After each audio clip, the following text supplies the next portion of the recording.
Welcome back, students.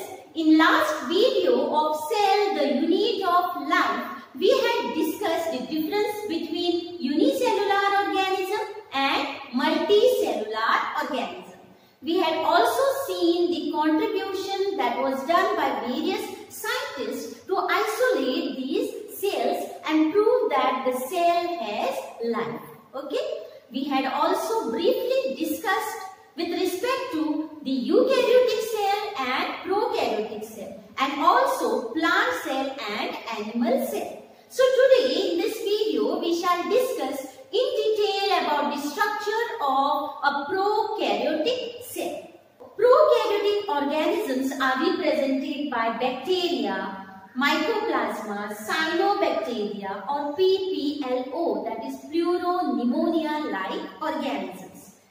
Being small in nature, they can multiply very fast. There are different types of shapes in bacteria. For example, it can be round shape, or it can be rod shape, spirular shape, or they can be comma shaped structures, right?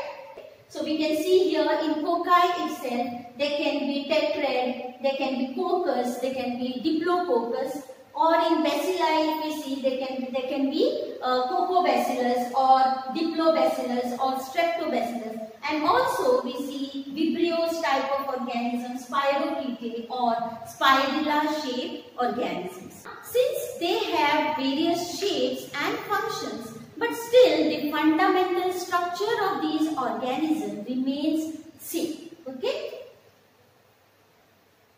So, all the bacteria will have the cell wall, there will be cell membrane or plasma membrane, there is the presence of fluid matrix called as cytoplasm, and in this cytoplasm there will be nucleoid, plasmid, ribosomes and some inclusion bodies. Okay? So we will learn in detail about all these structures. Okay? Most of the prokaryotic organisms, especially bacteria, will have the outer covering, which is chemically complex structure called as cell envelope. And this cell envelope is made up of three tightly bound layers. Outer layer is glycocalyx, followed by cell wall and plasma membrane. We can see here outer layer is glycocalyx, cell wall and then plasma membrane.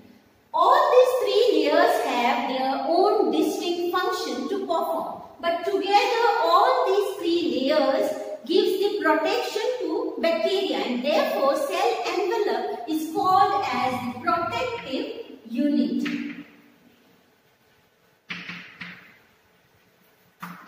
Okay, so the outer layer glycocalyx, so composition and the thickness vary from organism to organism. In some organism or bacteria, the glycocalyx will be in the form of loose sheet called as slime layer. Whereas in some organisms, it will be tough as well as thick in nature called as capsule.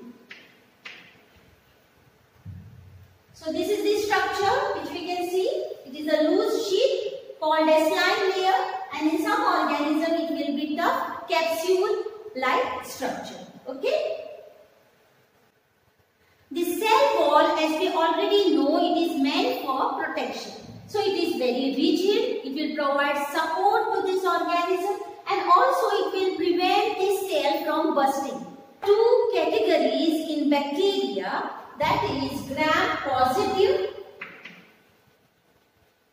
and gram-negative bacteria, based on the stain that they take. The stain which is used to find out whether they are gram-positive or gram-negative is Gram's stain. Okay, so on the basis of wall structure, cell wall structure, what they have, they will either take this stain or they won't. Okay, so based on that, there are two types of bacteria: gram positive, which takes this Gram stain, and gram negative are those bacteria take this stain. Green stain is usually blue gentian violet stain which will give purple or blue color to bacteria. Okay, and after staining, these organisms are washed with the help of alcohol. So those organisms wherein the stain get washed away are the gram-negative bacteria. The reason behind the stain get washed away quickly in gram-negative bacteria is because of the high lipid content in them. Okay, so such organisms are usually stained by safranin, and therefore we can see pink color. From the cell wall, there will be thin, fine thread-like structure, protoplasmic appendage called as flagella that will arise. This flagella is meant for motility. Okay. In some bacteria, the flagella may be absent. So these organisms will be called as non-motile, whereas in some there will be one flagella, two flagella, or they can be in groups. Okay. So it depends on what type of organism it is, and based on that there will be flagellar arrangement that will be seen. Okay. Flagella have three distinct parts called as basal body, hook, and the third part is called as filament. So the basal body is present in the cell membrane. Hook and the junction zone is located in the cell wall of bacteria, and from this cell wall the filament, long singular fibrillar structure which will be arising from it. Okay, and that is meant for locomotion. Okay, so these are the flagella parts. We can see here in this video. So the twirling of basal body and hook which will help the filament to rotate or twirl, and that will help in the locomotion of bacteria. Other than the flagella, there are two more structures called as pili and fimbriae also play a significant role. Pili is the elongated tubular structures which we can see here. Okay, and that is meant for conjugation. Okay, if we remember, it acts as 6 pili, wherein the exchange of genetic material will take place during conjugation. There are also bristles-like structures called as fimbriae, and these are smaller than that of pili. So these fimbriae are meant for attachment to the rocks or any host tissues. The third layer of cell envelope is plasma membrane, and plasma membrane is selectively permeable membrane, and also it is called as semi-permeable membrane. Now in bacteria, this plasma membrane will extend to form a structure called as mesosome. So it is the infolding of this plasma membrane forming this structure. Okay, so mesosome can be vesicular type, tubular type, or like a lamellar. Okay, vesicular type is vesicles or round shaped structure. Tubular, which will form thin tube-like structures, or it can be like a lamellate, like this. Okay, it increases the surface area of bacterial cell, and also it has enzyme content that is required to carry out the physiological activity. Second, it also helps in cell wall formation and also in DNA duplication, also called as DNA replication, and therefore the nucleoid is associated with the mesosome in most of the bacterial cells. It also helps in certain secretion and also respiration. So mesosome play a very important role in the bacteria. In some organisms, for example cyanobacteria, the same plasma membrane infolding will form the chromatophores. As the name says, chromatophores indicates that they store certain pigments. Here the pigments are the green pigments essential for photosynthesis. So they will help in the capturing the sunlight to carry out this function. Okay, so most of the photosynthetic bacteria, we see chromatophores in there. So that is about the cell envelope. We had seen three tightly bound layers. Glycocalyx, that can be slimy layer or it can be in capsule form. We had also seen the cell wall, and based on what content that is present in cell wall, they are divided into two types, gram-positive or gram-negative bacteria. Also we had seen the plasma membrane and the extension of it called as mesosome, vesicular, tubular or lamellae type of structures, and also the chromatophores. We had also seen the flagella that arise from the cell wall have three distinct parts: basal body, hook and the long filament. The fluid matrix is called as cytoplasm, having the ribosomes, some inclusion bodies, nucleoid and the extranuclear DNA other than the nucleoid called as plasmid. Nucleoid, we already know that DNA is naked here without any histone proteins. There is no proper nuclear membrane that surrounds the genetic material, and therefore the structure is called as nucleoid. Also the genomic DNA or genetic material, it can be either circular in structure or it can be like a strand. Other than the nucleoid, there is one extranuclear DNA which is always circular in structure called as plasmid. Okay. So this plasmid play very important role in these bacterial cells as it is resistant to antibiotics. Okay. Moreover, this plasmid DNA is also playing very important role in human welfare in the field of biotechnology. We also call this technology as recombinant DNA technology. We take the plasmid and in that we insert a foreign DNA, that is desired gene which we want. Now why such technology is essential? In the medicine field, we require certain enzymes. Say for example, insulin is very important for diabetic patients and that is required more in amount. So therefore, bacteria is playing very important role since it can divide very fast. And also the plasmid can self-duplicate. So therefore, this plasmid is taken wherein we introduce the desired gene. Say for example, the gene that is responsible to release enzyme or insulin. Okay, so that gene is inserted and we call this DNA now as recombinant DNA. So these recombinants are then introduced in the bacterial cell and they are allowed to multiply.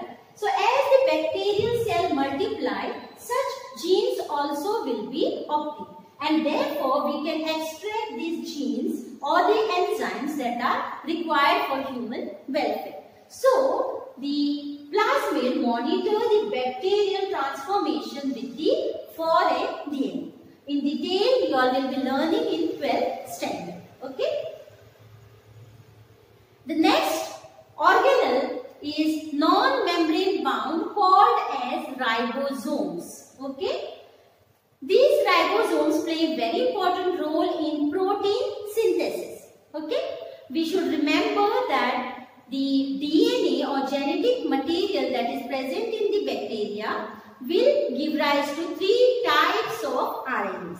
Those are tRNA, rRNA and mRNA. Okay? tRNA is called as transfer RNA, rRNA is called as ribosomal RNA and mRNA is the messenger RNA. All these three RNA helps in the protein synthesis. The ribosome have two units, the larger unit and the smaller unit. Okay? The larger unit is called as 50S. Smaller subunit is called as 30S. This S stands for Swedenborg unit named after a scientist T. Swedenborg. Okay? So what do we mean by Swedenborg unit? That is the measurement of the sedimentation rate during centrifugation. Okay? That means when the centrifugation is carried the sedimentation that will take place of these ribosomes, that will give Swedenborg units. And that's how we get here the larger subunit as 50S and smaller subunit as 30S. But when we combine both larger and smaller subunit, it is called as 70S. Okay?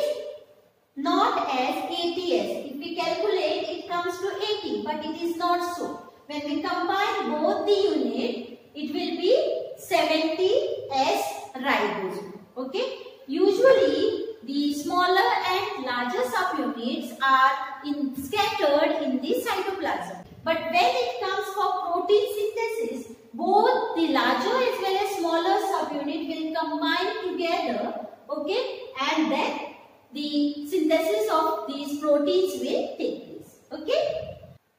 Centrifugation, it is the technique wherein the substance can be separated. Okay? Now these substances can be of various shapes, size or structure. So this is the machine that is used to carry out centrifugation or to settle certain substance. Okay? So as per their size, structure or molecular weight, there will be the settling down of these various substances will take place. Likewise, ribosomes will have the Swedenborg unit as 50 based on their molecular weight as well as their sedimentation coefficient. So is for 30S, okay, is the sedimentation coefficient. But when we consider both 50S as well as 30S, it comes to 70S. Since there is no space between the large subunit as well as smaller subunit, and that's why, since they are very closely associated with each other, therefore the Swedenborg number changes to 70S. There are three forces that are applied during centrifugation process, and likewise we get the different sedimentation coefficient. For example, when we consider the smaller subunit, it will have the centrifugal force, gravitational force and upward force. Okay, and therefore we get 30 Swedenborg numbers. Okay, on unit. For 50S, again these three forces will be applied, right? And therefore we get the sedimentation coefficient as 50 Swedenborg unit. But when both these larger and smaller subunit combine together, okay, there will be three forces that will be applied. But since there is no gap in between these two, therefore the Swedenborg units will come up to 70S and not as 80S, just because there is no gap present between these larger subunit as well as smaller subunit. Okay? So as we know that ribosomes play important role in protein synthesis, they will bind to mRNA along with the transferred RNA. Together it will help in the protein synthesis. So larger subunit and smaller subunit will combine together in order to synthesize the amino acid chain. Okay? So this way proteins are formed. Now sometimes there will be many ribosomes that will get joined to the single mRNA, and therefore many proteins that will be formed together. So such condition where many ribosomes are linked to mRNA is also called as polysomes or polyribosomes. Bacterial cell also stores certain reserve food material in the bodies called as inclusion bodies, and these bodies are non-membrane bound. So these stored materials are such as phosphate, sulfur, iron granules, cyanophycin granules or glycogen granules. Okay? Other than that, in some bacteria such as cyanobacteria or purple and green photosynthetic bacteria, there are certain gas vacuoles which are also important for buoyancy, to float on the water, okay, in the aquatic condition. Okay? So this is all about the prokaryotic cell structure. We have seen cell wall. We also have seen the ribosomes play very important role in protein synthesis, and it is 70S. We have seen inclusion bodies that store reserve food material. Nucleoid is the genetic material, and the plasmid, which play very important role in the field of biotechnology, and also they help in resisting the bacterial cell from any antibiotic. Okay, I hope you all must have understood today's topic. Thank you so much.